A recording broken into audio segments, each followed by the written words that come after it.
बहुतेक एक कॉलनीमध्ये बहुतेक 18 ते 25,000 मासे असते एक कॉलनीमध्ये. त्यांचं दोन मुख्य भोजन आहे. एक आहे मध, दुसरा आहे पराग. आपल्या जवळ आहे 80% बाहेरची माशी. ते आहे ॲपिस मेलिफेरा.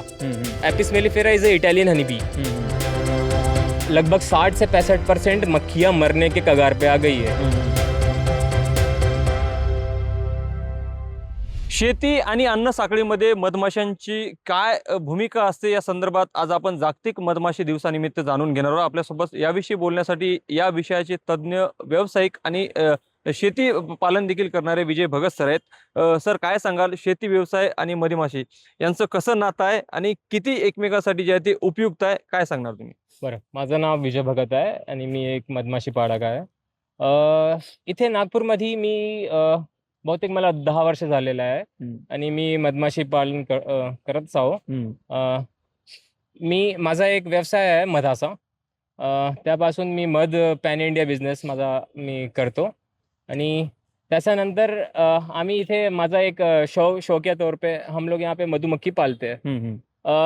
मधमाशी का म्हणजे 20 में इट्स अ वर्ल्ड बीड आहे, म्हणजे मधमाशी दिवस.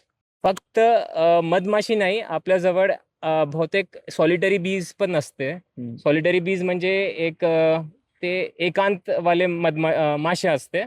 त्याचा एक्झाम्पल भवरा, भोंगा, ते पण पॉलिनेशन करतो. ते पण they are the best pollinators, better than honeybees.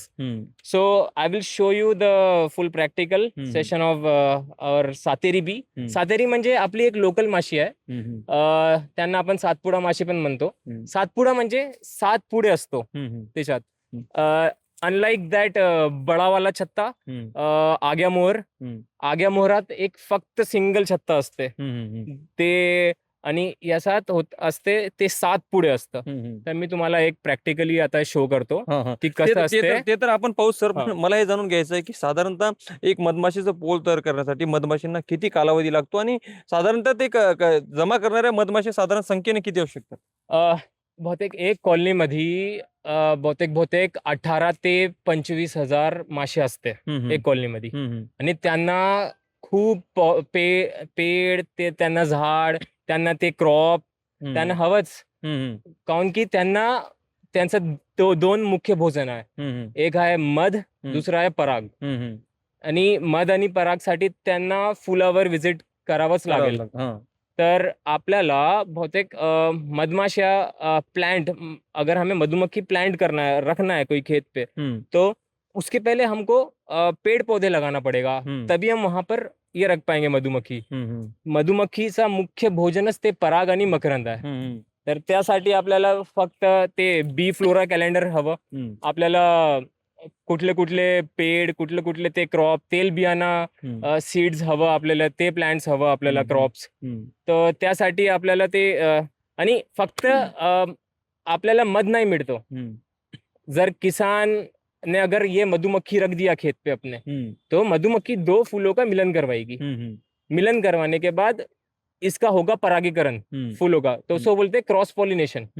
Cross pollination में आपका खेत का 1 एकड़ से अगर आप मधुमक्खी रख रहे हो और आपके खेत में मधुमक्खियां है, तो आपको 25%, 25% पिकात वाढ येणार, उत्पन्नात पण. मात्र सर, मला सांगा, आता शेती व्यवसाय आपण पाहतो, शेती व्यवसायामध्ये अनेक शेतकरी जे आहेत ते कीटकनाशक औषधांचा वापर करतात. त्यामुळे याचा परिणाम जे आहे ते मधमाशांवर किती दिसतो? कारण मधमाशी तर फुलांवर मध घेण्यासाठी भटकंती करत असते, तेव्हा त्या शेतात सुद्धा जाते, तर त्यामुळे मृत्युमुखी देखील पडण्याची शक्यता नाकारता येत नाही. So around 65% of bees have been declined in recent years. लगभग 60 से 65% मक्खियां मरने के कगार पे आ गई है.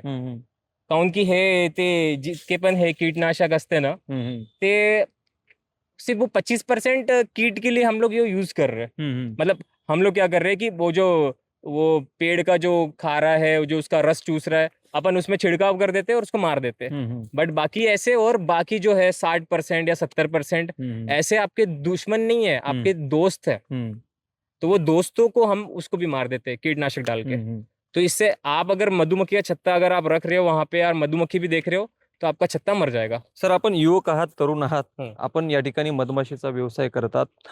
काय वाटतं, कशा पद्धतीचा हा व्यवसाय असतो आणि साधारण किती उत्पन्न वर्षातनं जे आहे ते नियोजनपूर्वक जर हा व्यवसाय केला तर हं. किती उत्पन्न मिळू शकतो? तर विदर्भात तर खूप ऊन असतो हं. आणि इथे क्रॉप सिस्टम पण ते काही चांगलं नाही. म्हणजे हं. कसं काय, आता इथे कपास, सोयाबीन हं. आणि धान हं. हे पट्टा आहे आपला इथे जवळ. तर माशीचा बिझनेस त्या लेवलवर सक्सेस नाही आहे. हं. हं. पण इथे एक आहे कि अगर हम लोग यहाँ पे लोकल नेटिव मक्खी, सातेरी मक्खी अगर पालेंगे, तो वो अपनी मक्खी कोई भी पेड़ पौधे और छोटा छोटा जो घास फूस, उससे भी वो उसका पराग और मकरंद लेके आके जमा करेगी. तो हमारा मेन फोकस होना चाहिए आपल्या लोकल माश्यावर. पण आम्ही काय करून राहिलो आता सध्या, आपल्या जवळ आहे 80% बाहेरची माशी. ते आहे Apis mellifera. Apis mellifera is a Italian honey bee. तो वो हमने इटली से इंपोर्ट किया होगा बहुत पहले, और उसको यहाँ पे इसलिए लाया गया क्योंकि प्रोडक्शन मिले हमें. पर हमारे यहाँ पे हमारी जो नेटिव मक्खी है सातेरी, सातपुड़ा, सेम वैसे ही काम करती है, बस प्रोडक्शन नहीं देती है. सिमिलर टू सेम आपला जर्सी गाय आणि आपली देसी गाय.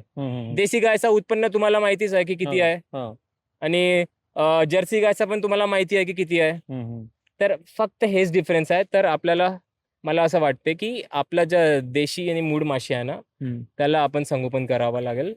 आणि बरं, सरकारकडनं काय नेमकं प्राधान्य दिलं जातं? कारण की मध पालन करणारे आता तुम्ही व्यवसाय काय, तर काही योजना वगैरे यावर आहे सरकारच्या खूप आहे. माध्यमातून? इथे एक खादीग्राम उद्योग मध्ये एक ट्रेनिंग असते मधमाशा पालनचा, 5 दिवसासाठी होतं. आणि मी ॲज अ मास्टर ट्रेनर आहे, ॲज अपॉइंटेड होतो मी. पण तिथे काय आहे की ते जे वाटणार आहे ना ते माशी सबसिडीमध्ये, ते आहे ॲपिस मेलिफेरा. ते विलायती माशी आहे. आणि हे आपल्या विदर्भात टिकतच नाही. काऊन की आपल्याला इथे आहे ना, आपल्याला आपले देशी माशी हवं. सो इसीलिए हम लोग क्या करते हैं कि हम लोग देसी मक्खी को अगर फोकस करेंगे, देसी मक्खी पे, उसका प्रोडक्शन नाही आहे. त्याच्या प्रोडक्शन आहेच नाही, काहीच नाही आहे. म्हणजे बहुतेक तुम्हाला 8 ते 8 kg वर्षात तुम्हाला मिळणार. आणि ते आपलं जे ते विलायती मक्खी आहे ते तुम्हाला 25 ते 40 kg देणार वर्षात. पण ते मायग्रेटरी बी आहेत, त्याला तुम्हाला त्यांना स्थलांतर करावं लागेल. हे एक जगह आप रखो, यहीं पे शहद निकालो, कुछ करने की जरूरत नहीं है. छोटा कमाओ, इसका रेट भी डबल है. बरं, शेतीसोबत जोड व्यवसाय जर करायचा म्हणला मधमाशी पालनाचा, तर हा किती उपयुक्त ठरू शकतो आणि त्यामुळे उत्पन्न किती मिळू शकतो शेतकऱ्यांना, जर चांगली त्या पद्धतीने जर त्या ठिकाणी निसर्गरम्य वातावरण सर्व काही असेल तर? जर तुम्ही नैसर्गिक पद्धतीनं तुम्ही हे आपला शेतीला तुम्ही ट्रीट करतो, तर तुम्हाला बहुतेक मला असं वाटते की हे जस्ट एक पार्ट टाइम बिझनेस आहे. You can not do this full time. So अगर आप इसको पार्ट टाइम में करोगे, आपको एक ही फायदा है कि पॉलिनेशन का. आपको परागीकरण करके वो आपको खेत का प्रोडक्शन बढ़ाएगा, वो असली फायदा है. और आपको जो फ्रूट क्वालिटी जो निकलेगा, जो आगे में निकलने वाला है, ते खूपच चांगला असणार, बेस्ट क्वालिटी. तर ये सिर्फ पार्ट टाइम के हिसाब से हम कर सकते हैं. बरं, सध्याला ज्या पद्धतीने देशामध्ये जे आहे ते कीटकनाशकाचा वापर होतो, प्रदूषण आहे, त्यामुळे मधमाशांची संख्या किती प्रमाणात घटलेली आहे आणि सध्याची काय स्थिती आहे मधमाशांची? बहुतेक मला, देखिए मुझे हो गया 10 साल, मला 10 वर्ष झालेलं आहे. मी मधमाशी आणि हे मध पण गोळा करतो जंगलात जाऊन. पण आता काय झालेलं आहे, मैं ताड़ोबा जाता हूँ हर साल शहद निकालने, होली के बाद. उनकी पलाश का सीजन, पळसाचा सीजन ते जसं येणार आपला हे होलीमध्ये, तर आम्ही तिथे ताड़ोबा में हम लोग जाते हैं, वहां से शहद इकट्ठा करते हैं. इस साल हम लोग हर साल जा रहे हैं, तो मक्खियों की जनसंख्या कम हो रही है. रीजन यही है कि उसके पहले कपास चलता है, कपास में करते हैं लोग फुल फवारनी. वहाँ के किसान खुद बोलते हैं मुझे, क्योंकि हम लोग आदिवासियों के साथ मिलके निकालते हैं ये मध, वहाँ का गोड़ा करते हैं. पर होता क्या है कि वो जब वो निकालते हैं ना हम लोग, तो वहां पे जब भी जा रहे हैं तो हर साल हमें निकल क्वांटिटी में घटक मिल रही है, छत्ते कम मिल रहे हैं. रीजन यही है कि वो ऑलरेडी कहीं दूसरे अंदर जंगल में शिफ्ट हो गई है, बाहर में नहीं आ पा रही है अभी ज्यादा, क्योंकि तुम लोग ने पूरा खेती जो भी लग के है ना, वहां पे तुमने फुल पेस्टिसाइड यूज किया है. तो लगभग मैंने तो पूरा डेटा अगर देखा गया तो 60 to 65% डिक्लाइन हो चुका है, बहुत इतना, और ये आगे और होगा. बरं सर, शेवटचा प्रश्न, मानवी जीवन जगण्यासाठी मधमाशी आपल्यासाठी किती आवश्यक आहे? जर मधमाशी जर नष्टच जर झाल्या तर मानवी जीवनावर त्याचा काय परिणाम होईल? एज एल्बर्ट आइंस्टाइन सेड कि अगर मधुमक्खी इस पूरे पृथ्वी से, मधुमक्खी और मक्खियाँ भी, तो ये अगर पूरी मधुमक्खियाँ मक्खियाँ सब अगर हमारे पृथ्वी से अगर गायब हो गई तो हमारे पास सिर्फ 4 साल रहेगा जीने के लिए। तो हम लोग 4 साल में, क्योंकि देखिए अगर पॉलिनेशन ही नहीं होगा, परागीकरण ही नहीं होगा, तो क्या खाना मिलेगा हमको? सिर्फ हम ही निर्भर नहीं है इंसान, इसमें बाकी जानवर भी निर्भर है, चिड़िया से लेके हर एक चीज। तो बिना मधुमक्खी और बिना मक्खियों के ह्यूमन का सरवाइव बिल्कुल पॉसिबल ही नहीं है। After 4 years you will die. आपको खाना ही नहीं मिलेगा। आपको ऐसा, आज देख लो आप एप्पल के खेत में जाओ, मधुमक्खी पालक की जरूरत है वहां पे पॉलिनेशन के लिए। हमें किसान को वहां पे बुलाते हैं, मधुमक्खी पालक को बोलते कि भाई आ बक्से रख, मैं तेरे को पैसे दूंगा वहां पे, एक बक्सा रखने के जो भी शायद 400-500 रुपए देंगे वो लोग, ऐसा देते। इवन यहाँ पर भी देते, कलिंगड़ में रखने देते। बट कलिंगड़ में जैसे तरबूज बोलते हैं ना, तरबूज, मस्क मेलन, अरे इतना छिड़काव होता है कि आप अपनी मक्खी जाके वहां पे रख भी नहीं सकते हो, क्योंकि आपकी मक्खी मर जाएगी पूरी।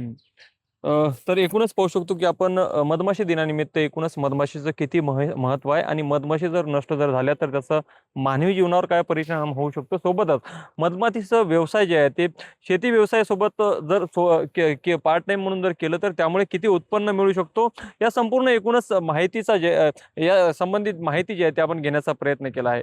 लोकशाही मराठी करता मी ज्ञानेश्वर पवार, नागपूर।